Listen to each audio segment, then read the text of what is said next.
Start करते हैं वो वाला पोर्शन। 1 मिनट। हाँ बस।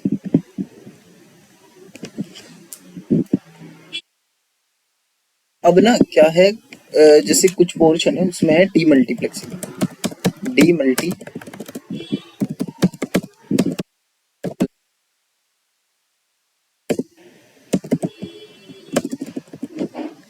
इसमें क्या है ना, कि सबसे पहली बात है कि हमें रिक्वायरमेंट डी मल्टीप्लेक्सिंग का मतलब क्या है। मैंने जो पिन बताई थी हमारी एडी, जैसे 8086 के केस में अगर मैं बात करूँ तो 80 से 8015 पिन में हो रही थी मल्टीप्लेक्सिंग। अब मल्टीप्लेक्सिंग का मतलब क्या था कि जो सेम पिन है ना, वो सेम जो डेटा बस, डेटा और एड्रेस बस सेम ही हो, मतलब सेम बस डेटा भी लेके जा रही होगी और एड्रेस भी लेके जा रही होगी। अब इसमें क्या हो रहा होगा ना कि हमें ना उन पिन को डीमल्टीप्लेक्स करना पड़ेगा, कि एड्रेस को अलग करना पड़ेगा और जो डेटा है उसको अलग करना पड़ेगा। अब इसकी रिक्वायरमेंट सबसे पहले क्यों है, रिक्वायरमेंट क्यों है, तो सबसे पहले लिख लेते हैं इसकी रिक्वायरमेंट। रिक्वायरमेंट में हमारा सबसे पहले तो आ जाता है memory and IO require that IO remains valid and stable. मतलब जो आईओ एंड मेमोरी एड्रेस या रिमेन्स स्टेबल एंड वैलिड। ठीक, इसका मेन रीजन तो यही है। और वही है, अगर हम बस को मल्टीप्लेक्स ही छोड़ देंगे ना तो उससे क्या होगा कि जो एड्रेस है वो मेमोरी लोकेशन पे जाके चेंज हो जाएगा, which cause them to read and write wrong location. मतलब अगर हमने क्या करा कि बसेस को रिमेन मल्टीप्लेक्स, अगर हमने मल्टीप्लेक्स से छोड़ दिया ना तो there may be chances, there may be chances that we can read the wrong data, read the wrong memory location, क्योंकि अभी हम एड्रेस को ही तो मल्टीप्लेक्स कर रहे हैं। ठीक, तो ये सब हो सकता है यहाँ पे डीमल्टीप्लेक्सिंग की। रिक्वायरमेंट का मैंने बता दिया, इसलिए रिक्वायरमेंट होती है। अब इसमें क्या होता है ना, सबसे पहले डीमल्टीप्लेक्सिंग के लिए हम क्या करते हैं, दो टू लैचेस का यूज करते हैं। मैंने ये उसमें ही बताया होगा पिन डायग्राम जब मैं समझा रहा था एएलई पिन का, कि वो एड्रेस लैच को एनेबल कर देती है, जिससे क्या होता है कि जो हमारा एड्रेस है वो उस लैच में स्टोर हो जाता है।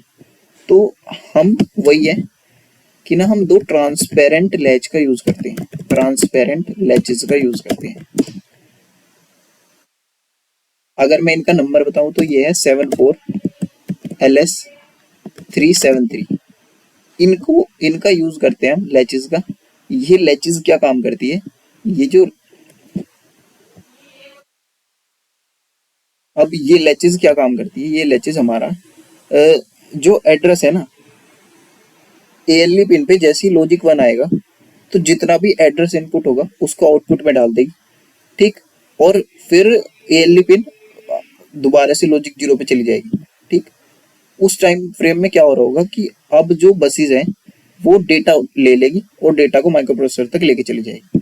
एड्रेस हमने कहाँ स्टोर कर दिया, एड्रेस हमने लैचेस में डाल दिया, तो ये एड्रेस को लैच करने के लिए यूज होगी। और इसमें क्या हो रहा होगा, एएलई पिन का जैसे ही ALE pin is at logic 1, logic 1 जैसी लॉजिक 1 पे आएगी उस केस में क्या होगा कि address input are pass to output, pass to output. इसका मैं भी डायग्राम भी दिखाऊंगा एक। ठीक, ये वाली तो हो गया।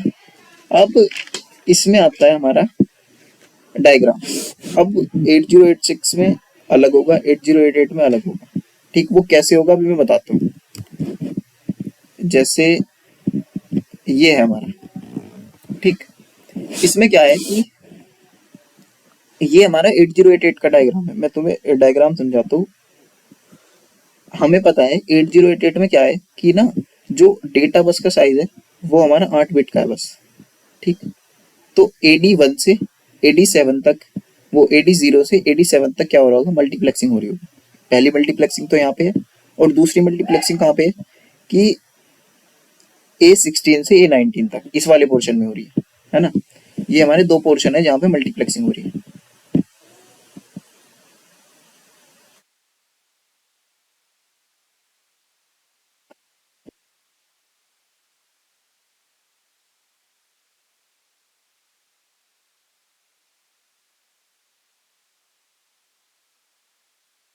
जैसे एक तो ये वाला पोर्शन हो गया, ठीक, और एक हमारा ये वाला पोर्शन हो गया। तो हमें 8088 में 8088 में हमें दो लैचेस की नीड पड़ती है, क्योंकि एक लैच का साइज होता है हमारा 8 बिट का, है ना, वो 8 बिट का डेटा स्टोर कर सकती है, मतलब हमें दो लैचेस की नीड पड़ेगी, है ना।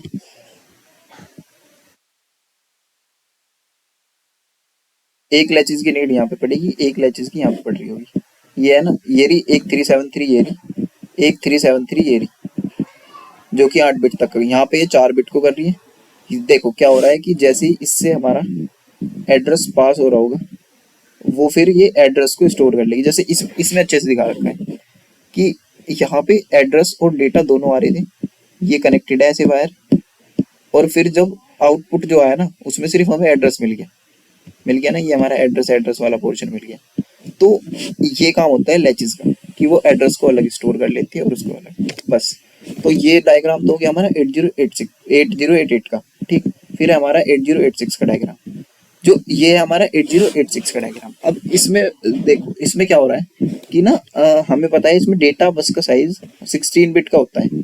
तो AD0 से AD15 तक की हमारी मल्टीप्लेक्सिंग हो रही होगी। जैसे इसमें दिखा रखा है, ये AD0 से AD15 तक की पिन है ना, इनमें मल्टीप्लेक्सिंग हो रही है, और इन पिन में मल्टीप्लेक्सिंग होगी।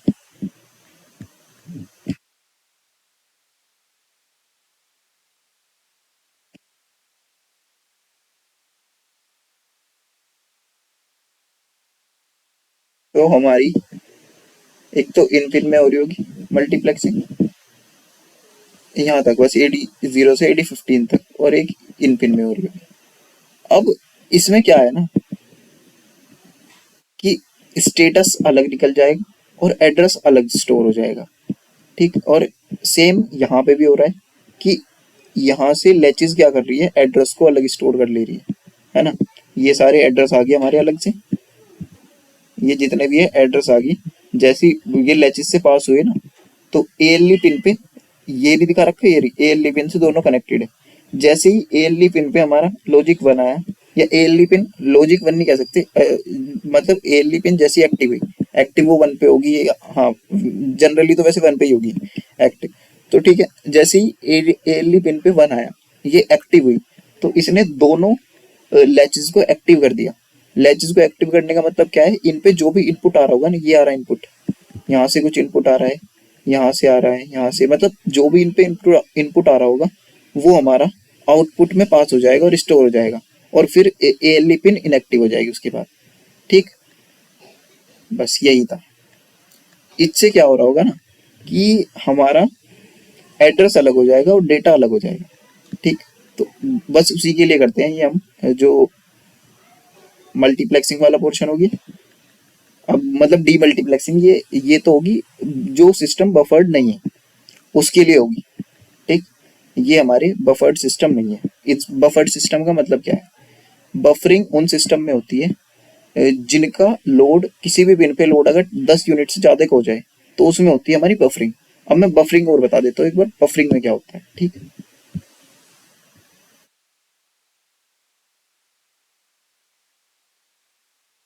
बफरिंग वाला पोर्शन बता देता हूँ। जैसे उसमें क्या था ना,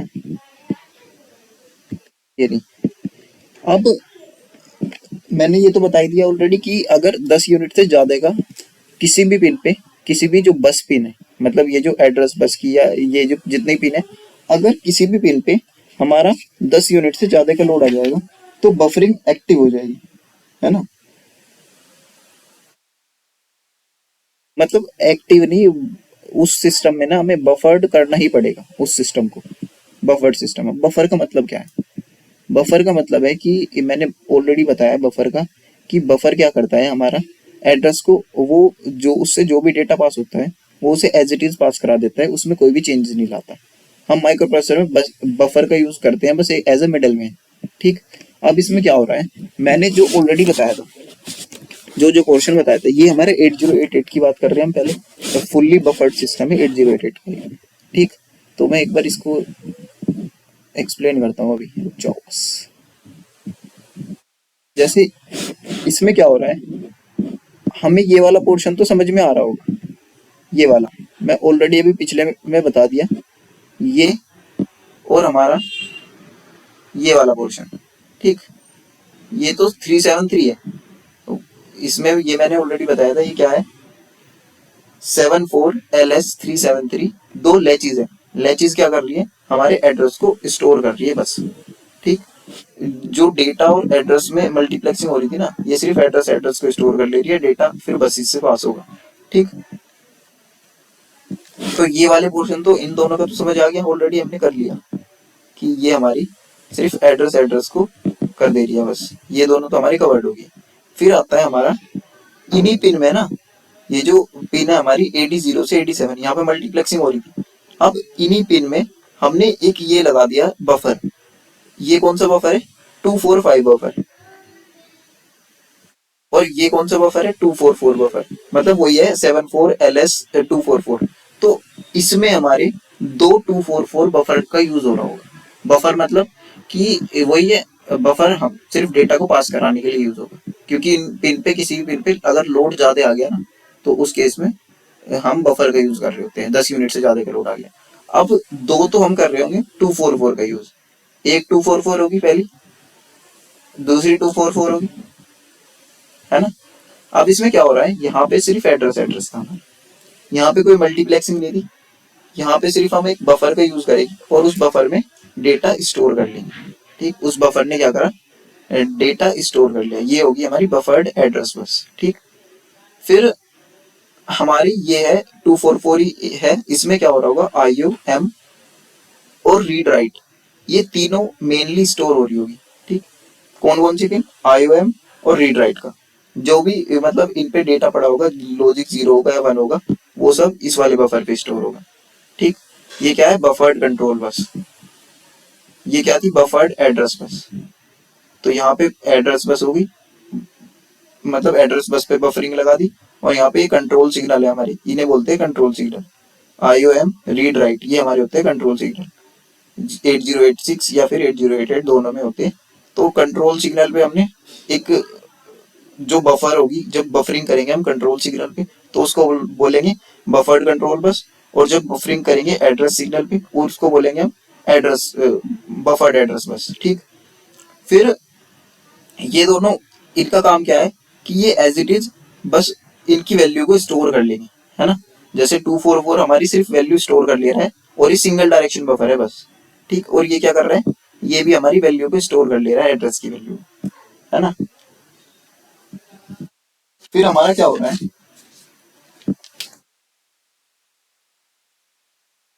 फिर हमारा जो ये है, ये 245 वाला है ना, ये क्या कर रहा होगा, ये जितना भी डेटा है डेटा को स्टोर कर रहा होगा, तो इसे बोलेंगे बफर्ड डेटा बस। देखो जो एड्रेस था, इसका एड्रेस तो लैचेस ने स्टोर कर लिया था ऑलरेडी, अब बचा था यहाँ पे डेटा, तो डेटा को कौन स्टोर कर लेगा, ये हमारा 245 एक बाई डायरेक्शनल बफर है ना।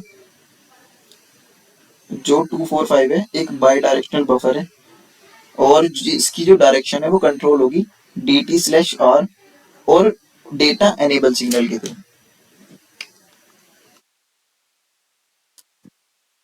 तो ये वाला जो हो गया हमारे, ये वाला जो पोर्शन है, इसमें क्या हो रहा होगा, ये एक बार मैं उस पर लिख देता हूँ।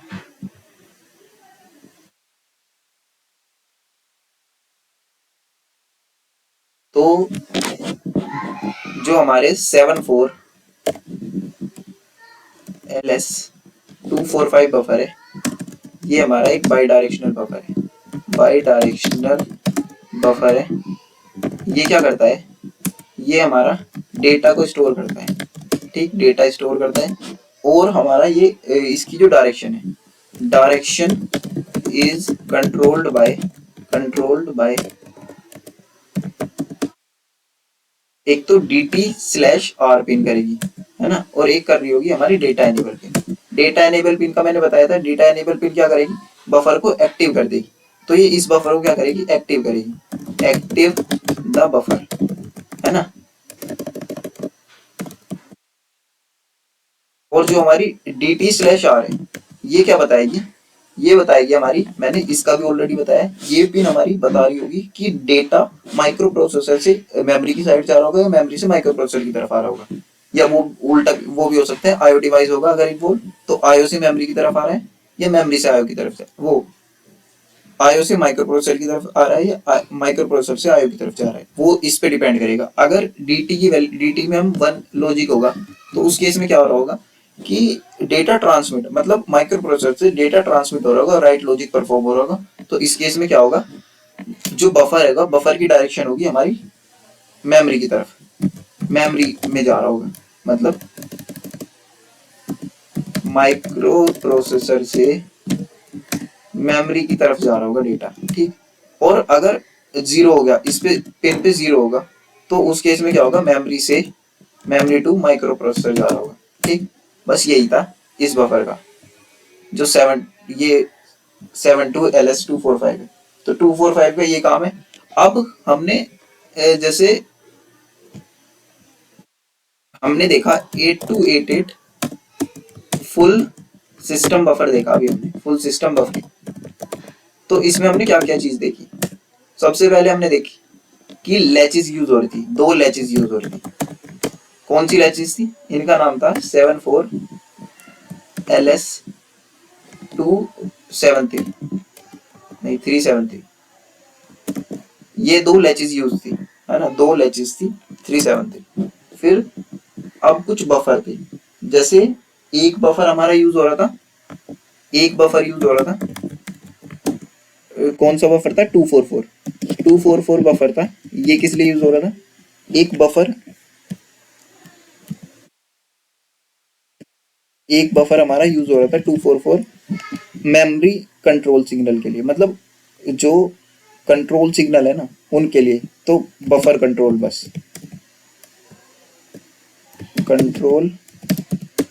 बफर एक तो था हमारा, ये था कंट्रोल बस बफर। और एक और 244 यूज हो रहा था, एक बफर और था 244 जो कि हमारा यूज हो रहा था एड्रेस के लिए, एड्रेस बस बफर।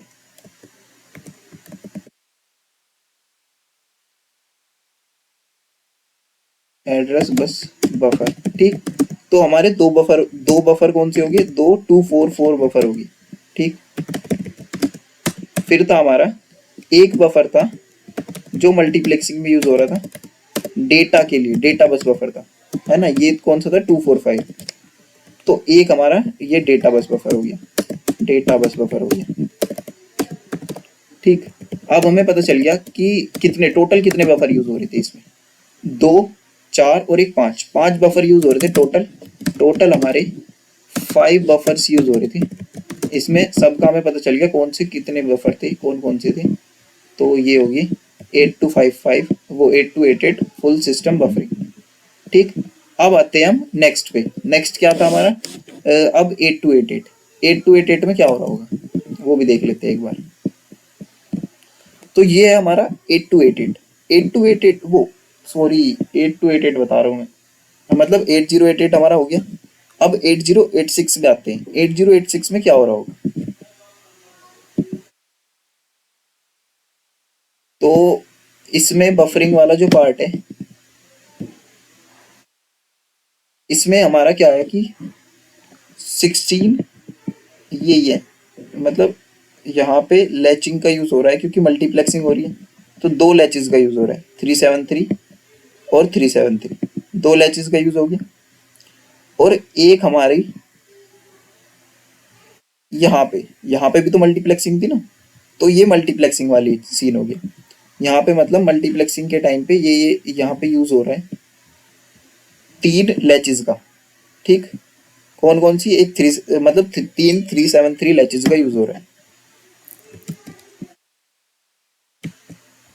हम्म,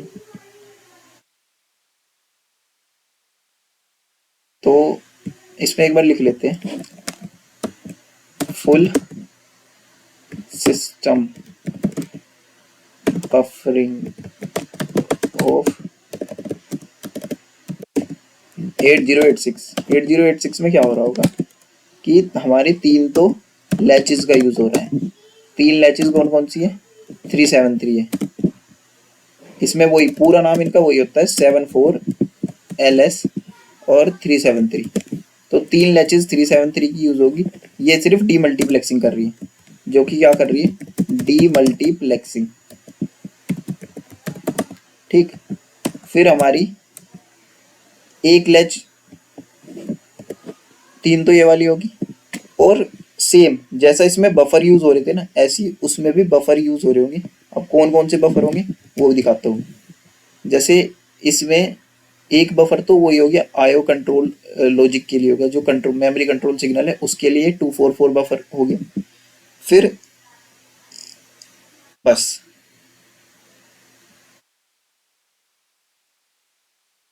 ये ठीक। तो इसमें सिर्फ हमारा एक ही 244 बफर यूज हो रहा होगा, है ना। एक 244 बफर यूज हो रहा है, 244 बफर।